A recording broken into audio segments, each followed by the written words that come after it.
Welcome to the Stretch to Go podcast. My name is Ian Ray, your host. Today I have Eric from Splay Athletics out of Centerville, Utah. Eric, welcome to the Stretch to Go podcast. Thank you so much for having me. This is going to be fun. I'm keen to find out, when did you get into working with Splay, and what's the origin? Like, how did Splay come about? Yeah, absolutely. Splay started in 2018 as a Kickstarter project for our founder. His name's John. And John was really into sort of natural health, and barefoot shoes had become a passion of his. And he had barefoot shoes he wanted to buy for his kids, and he was having a real hard time because at the time all these European brands and trying to buy expensive European kids shoes and shipping them over and dealing with exchanges and returns and all the hassle. And he's like, there's got to be an American brand that makes great barefoot kids shoes. And so he started as a Kickstarter project, just starting out there. Didn't have any real background in shoes other than he sold shoes at like a Macy's when he was a kid. And then but just wanted to figure it out and wanted to kind of get going with it. So he did just that, had some success on Kickstarter, and then kind of slowly started kind of growing the business. And then that's when he and I met. He had kind of been trying to one man band the whole thing for a little while and needed some help on the marketing side. As luck would have it, he moved next door to me. And that's just my whole career has been marketing. So, he introduced me to barefoot shoes and kind of told me about his little company. And I was like, hey, good luck with all that. It's all, Greek to me. I don't know anything about your barefoot shoe world or anything else. But after some time, he's just started asking for some help on branding and marketing, and we started working together. And he gave me a pair of barefoot shoes to wear. And I kind of wore them around for a couple of weeks and was like, I don't really get it, but okay, whatever. At which point I went to go put on my old pair of New Balance, after I'd worn these shoes around for a couple of weeks. I go and put on a pair of old New Balance, and I was like, oh no, I can't wear these anymore. Right. It just totally changed the shape of my foot. Even just in a couple of weeks was already like getting adapted to what a barefoot shoe could do for me. And then I go and put on this old restrictive pair of New Balance, and I was like, oh no. And immediately right then it all kind of started clicking for me. Like, I get it now, because once your body's actually getting used to the natural, going back to the unnatural feels just like, why on earth would you do that? Right. Yeah. And then it started from just a health perspective, also from like a company perspective and a branding perspective, the implications of all that are. That was around 2019, 2020 when I really started joining in. And then, yeah, it's just been going wild from there. We've been growing fast. Yeah. It's funny that you're mentioning about going back to, like, regular traditional footwear. I think I said this on a podcast, but I remember my barefoot journey started 2 years ago. Recently started playing basketball again. And of course, I'm like looking over the internet, like, okay, basketball shoes. But I'm like, wait, but I'm in barefoot shoes. So obviously there's only one barefoot basketball shoes, a zero. But I just went to go buy a basketball shoes because I needed it at that time. So I was like, all right, I'm just going to buy one. My foot was in pain the next day because of even in 2 years, I mean, I just could not play in regular shoes. I'm like, dang, that's messed up. My foot did that to me, but it's a good thing because, like, you're noticing that. It's like, yeah, it's so common for people just to be okay with having that squished toes, and you're playing, especially basketball. I mean, that's all feet, man. Like, that's crazy. So, yeah, yeah. So, Basketball players are known for having some of the worst feet too. Have you ever seen like Charles Barkley's foot? Right? It's a disaster. Yeah, no, they're the worst. Like there was the show once where Shaquille O'Neal and Charles Barkley were comparing their feet to each other, and both of them, just their feet were just destroyed. And you're like, oh no. But yeah, basketball is really hard on your feet. yeah. All right, so we got the origin of Splay. So it's the name Splay Athletics, just because of the splay. Is that really the name? Why? I think at the time when he picked the name, I wasn't actually a part of the company yet, but I think what he Okay. told me was at the time it was kind of a riff on the word play, like wanting it to feel kind of fun and kind of kiddish, and working on what a kid's shoe brand at the time, kind of working off of the word play, and splay being, of course, right on the nose for what we're trying to do, right? Like make sure that your toes have the right room and your bones and your muscles and everything have the right opportunity to splay naturally. But yeah, and it kind of just worked out. Like, I think when I joined the company and we're working on the brand, as we started going into adult shoes, we were kind of playing around with, yeah, is splay still the right thing? And it always stuck, it always just sort of landed the message. For people who know anything about foot health or natural health at all, they get it right away. Yeah. Um, and so with the barefoot shoes, I know started as kids footwear, correct? And then you guys went to adult, right? I guess back then, even like 7 years ago, I mean, were there a lot of kids barefoot shoes, or were there not? There were a few, like the big brands had a couple. It's definitely become a little bit more popular now.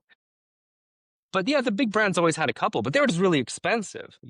By the time you buy a pair of your kids' shoes and you import them and you're in $130, $140 from importing overseas. And, that's how it was, back then. Now, of course, Zero has definitely gotten cheaper than that. And we're coming in at a much better price than that. And a few other brands are doing the same thing. But still, if you're going for the big European, you know, barefoot brands, you're still pretty expensive for the kids' shoes. But yeah, much less than it is today, thankfully. And we need it, right? We need Uh-huh. kids to be getting that foundation right away. The earlier we can get them started, the better off they're going to be. I mean, my kids, I have 7 kids, and I have a daughter who just has these beautiful wide feet, right? Like just her toes have never been anything but a barefoot shoe.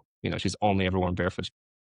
And it's like, man, like her foot just took its natural shape, like because it never had any other unnatural influence on it. And so it's the great thing if we can get more kids going that direction.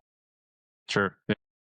No, as you can see, I have two girls, so me transitioning them back into barefoot shoes, from squish toes, and I've been looking at their shoes that they're wearing for the past couple of years, and I'm like, what was I doing as a parent? Just putting them into these rigid soles and like these boots that make it look, cute, and like I'm like thinking to myself, like now that they're in sports, I'm like, that's another thing, with kids athletic wear, even I mean, sorry, kids shoes, let's say in sports, basketball, soccer, they're put into these shoes that are not natural, and of course the my oldest is always complaining, "Mom, my foot hurts." I'm like, yeah, probably because we transitioned to barefoot and I'm putting you back into these, narrow toe box cleats. And so even she's recognizing that too. And I think that's important as adults that yes, setting the foundation starts from, at a young age. Absolutely. Absolutely. What makes Splay unique from others in the marketplace? Because I know there's a lot of influential people or people who are writing these for skateboarding, people are into. So what makes it unique, I guess, for people to know about Splay? Man, I'd say one thing is like Splay's just getting started. I mean, we've got plans that stretch forward, a decade or more, and we've got hundreds of shoes we want to make. And we just got all these great plans that we want to do. But I think the thing that's going to make us unique is that we are trying to approach the market from a distinctly American perspective. When we're talking about barefoot shoes and there being a lot of European influence, and of course, the barefoot shoe market is very well developed in much of Yeah. Europe. And so makes sense that stylistically and all these other types of patterns and the types of colors and other things that people bring into the market, it makes sense that they're going to be bringing a European perspective. And one of the things that we look at the market and see is we see like, wow, there's such an opportunity to bring the whole world on this ride. There's billions of people that need to kind of jump in here and figure out the benefits of barefoot and the health implications of that. And we say, what are the things that are going to stop people from doing that? And when you go and talk to not your barefoot shoe enthusiast, not the person who's already in the market, but when you go and talk to just sort of your normal everyday person and just sort of catch somebody at the gym or wherever you are and say like, hey, what do you think about barefoot shoes?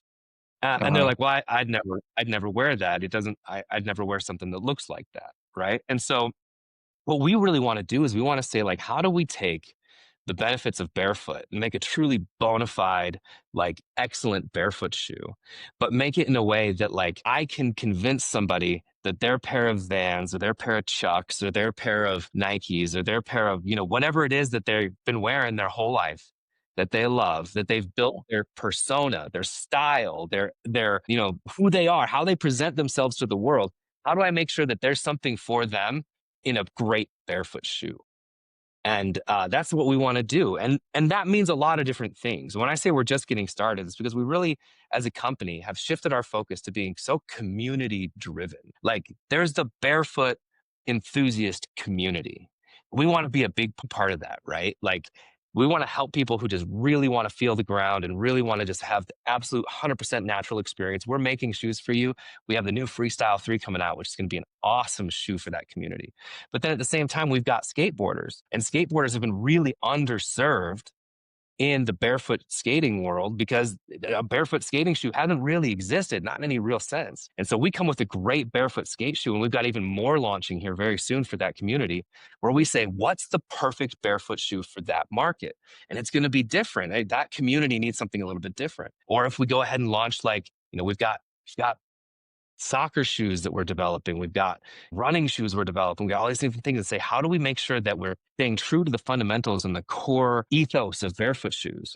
While at the same time making sure we're addressing each community perfectly. And there's 1,000 communities out there to say, how do we make the perfect barefoot shoe for that community? So yeah, we're just getting started, but we definitely want to make sure that, like, stylistically, we're coming with a perspective that you're not seeing elsewhere. Sure.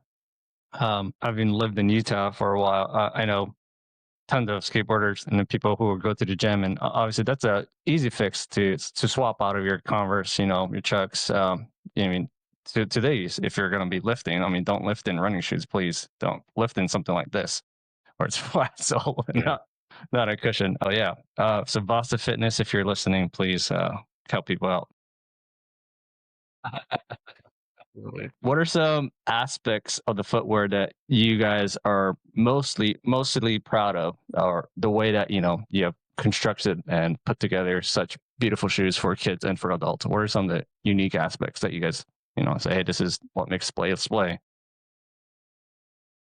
Obviously our foot shape and our toe box is something we're really proud of. Obviously I've not worked at other barefoot shoe companies, but I can tell you that the shape of our last has been agonized over. That we really want to make sure that we are making something that is truly great. That we've brought in experts from the field, that we've worked with, people on all sides of the globe to figure out how do we truly make something that's special in our last. And from version 1 to version 2, and now creeping into version 3, we feel like we've really gotten to a point where we're truly making something that's special, just in terms of our construction, the construction of our last, the shape of our toe box, and just kind of really refining that. Not resting on something that says, hey, that was good enough, whatever, keep going, but continually saying, how do we make things better? And that being said, also, I'd say one of the things I'm really proud of is that, like, this constant need for improvement is in everything that we do. The durability of our shoes, the style of our shoes, the quality of our shoes, the quality of the construction, the rubbers, the canvases, the synthetics, the leathers, everything that we're doing, constantly looking for how can we do it better? How can we make something great? While at the same time saying, how do we bring something that's still of value to the market? I'm really proud of the fact that Splay isn't the most expensive shoe out there. In fact, you look at us compared to the market, and for the most part, we're coming in at a value. We're not, some budget brand. We're not giving shoes away necessarily, but, we're coming in at a value, which I'm proud of as well, because we're always going to strive to do better, while at the same time always striving to kind of make sure that we're providing the greatest value for people. And yeah, this next generation of shoes that we're coming out with, I think is going to blow people's minds.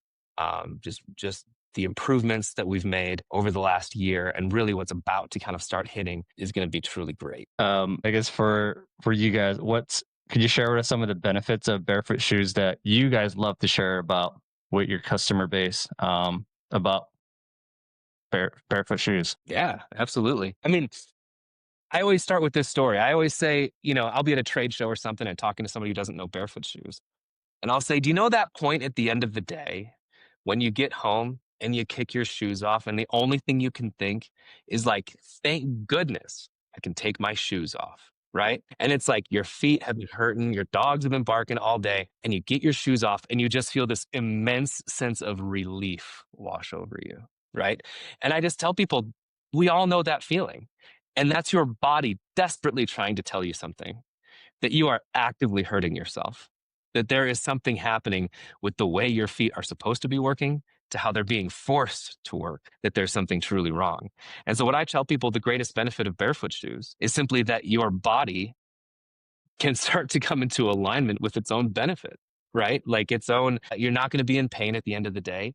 And the natural sort of alignment and strength and positioning of your knees, your hips, your spine, all the way down to the ground is going to be in its sort of natural alignment so that your body doesn't have to be yelling at you saying you're doing this wrong, because thankfully their body will be doing it naturally and doing it right. And there's a million benefits, but I think that's the greatest one. I think if your mind and your body and your shoes are working together, and it just you'll be at sort of a natural balance, if you will.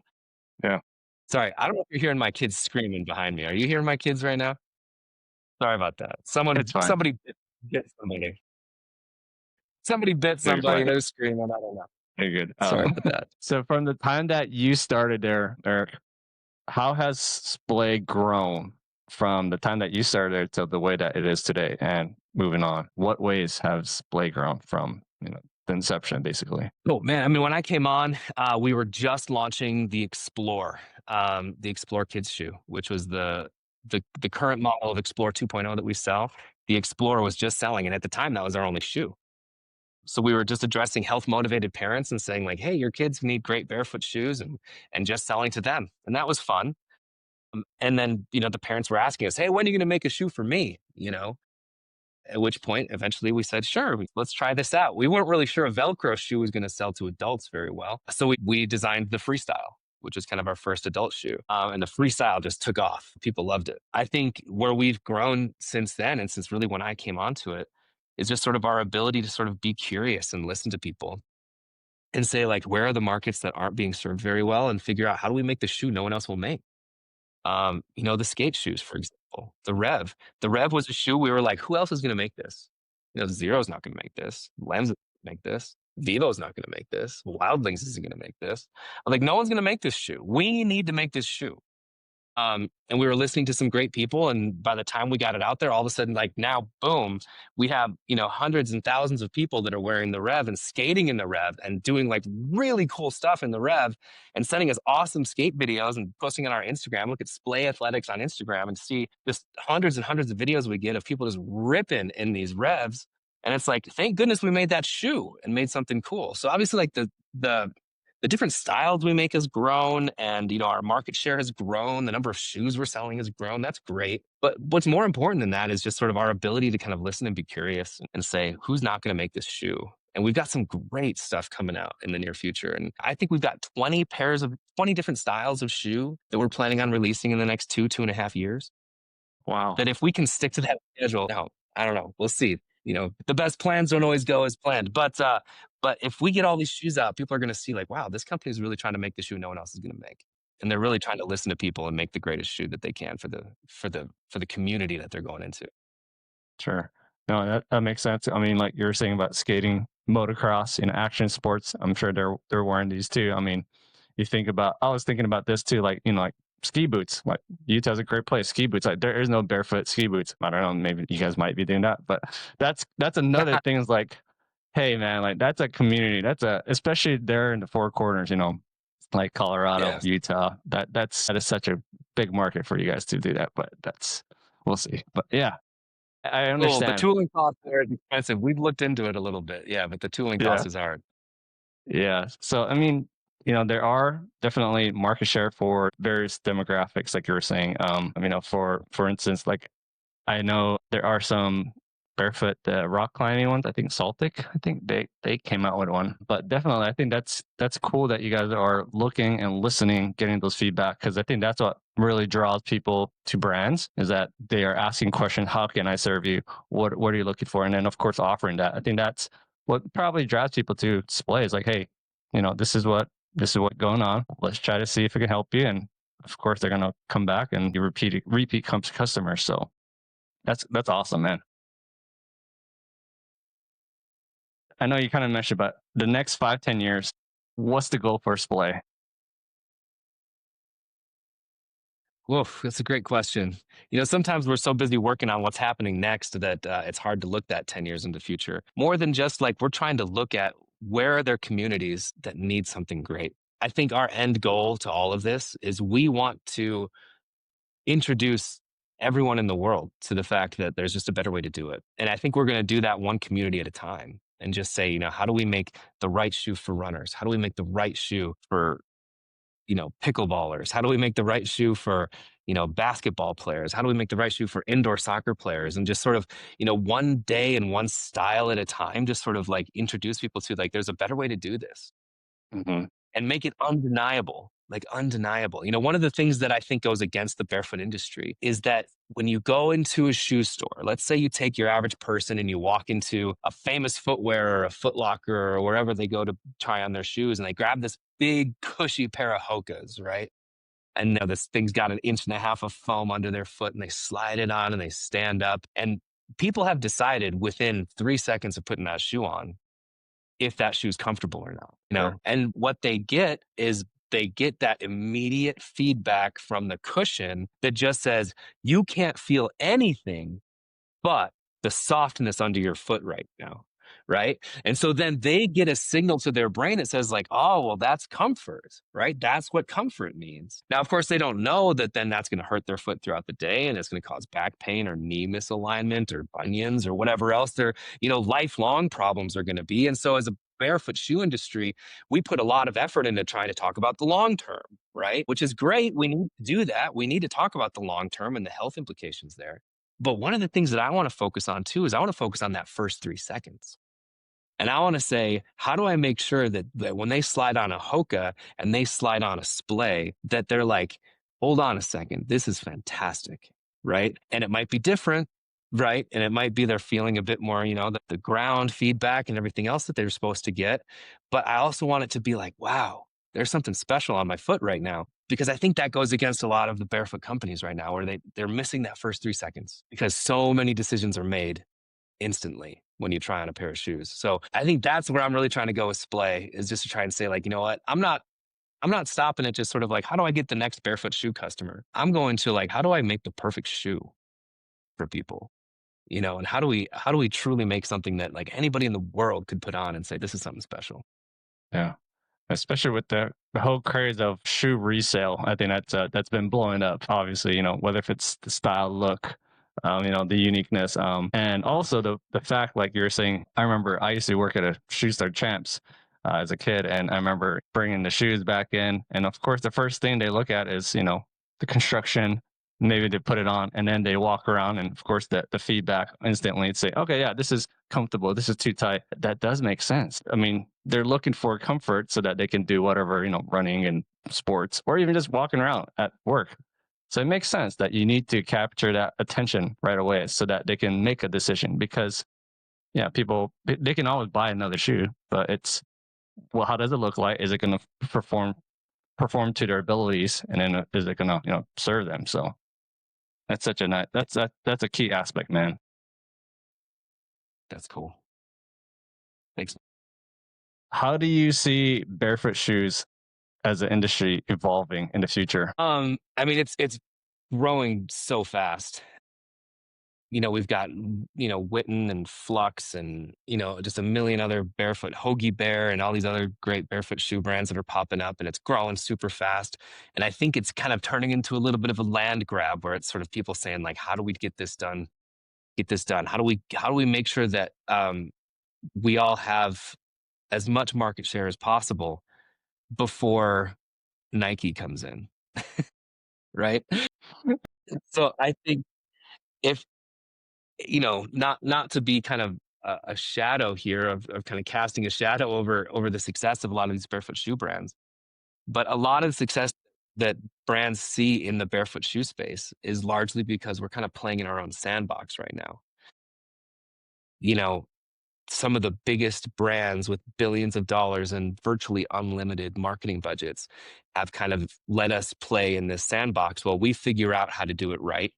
And then once they can copy our playbook, they can come in and use their billions of dollars to kind of buy whatever market share they want. Right. So I think what we're going to see happen is we're going to see this kind of continued land grab and this jockeying for position to say, like, how do we make sure that, for Splay in that example, if we're saying we want to make a brand that is truly iconic and we want to make shoes that are undeniably amazing, so that at that point anybody can come in and launch any shoe they want, and our position will be stable, will be solid. Because the reality is this, is that the billions of shoes that are sold every single year, there's virtually this tiny percentage of them that sell to Barefoot shoe customers today. And that's going to grow, and that's going to grow. And eventually that's going to hockey stick. And so that's going to attract the big bucks and the big dogs, right? And when they do, we got to make sure that we're in the right position for it. So I view the success of Barefoot shoes as inevitable. It's truly better. And when you've developed,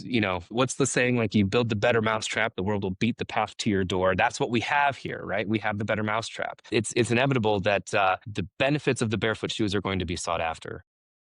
And now it just comes down to, for the industry, who's going to survive when those big changes happen. Do you see a seismic shift happening as far as people slowly starting to awaken about the importance of foot strength and foot health? Yeah. I mean, I think you look at, in a post-COVID world, where Mhm. people are much more willing to ask questions of their doctors, of their healthcare providers, and seek things like, chiropractic medicine or natural medicine or different things like that, where they're saying, I'm not going straight to the pharmaceuticals. I'm not going straight to the doctor that told me I needed surgery. I'm not going straight under the scalpel for any problem that I have, right? In a post-COVID world where people are much more willing to say, how do I do this naturally?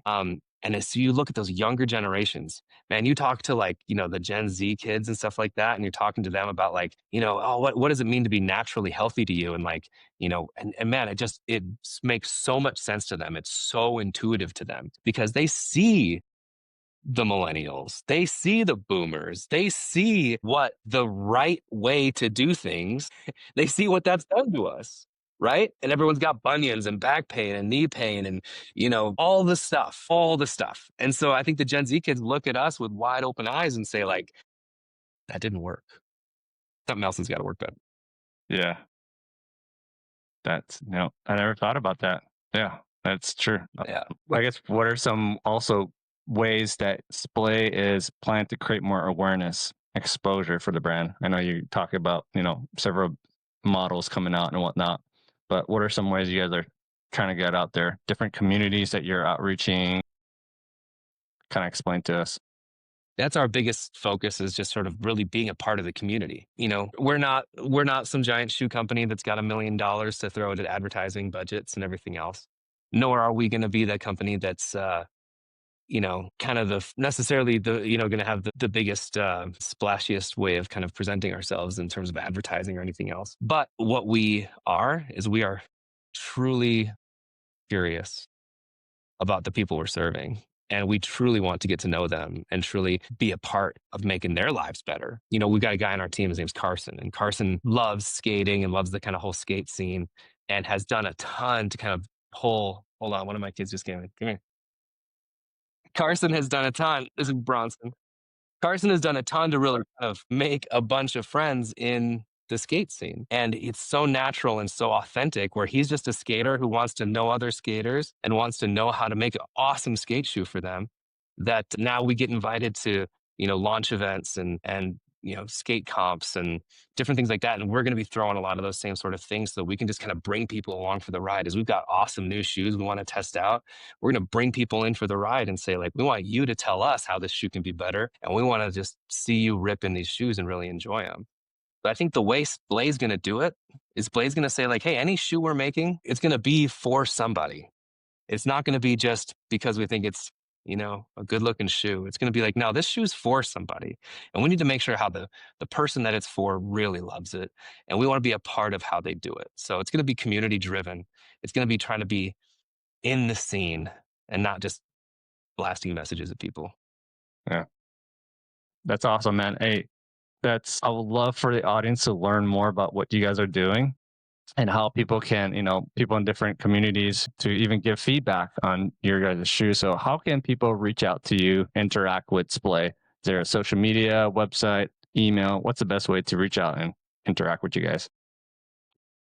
Absolutely. Your socials are great. We're on Instagram. We've got a pretty good presence on Instagram with @Splay Athletics. That's a great way to get a hold of us. You can DM us there. If you want to email us, you can email me. It's Eric at splayshoes.com. I might regret giving you that, but yeah, there's you can hit me up and we can chat there as well. And of course, we're on a few of the other social platforms as well, but Instagram's the best one to hit us up at.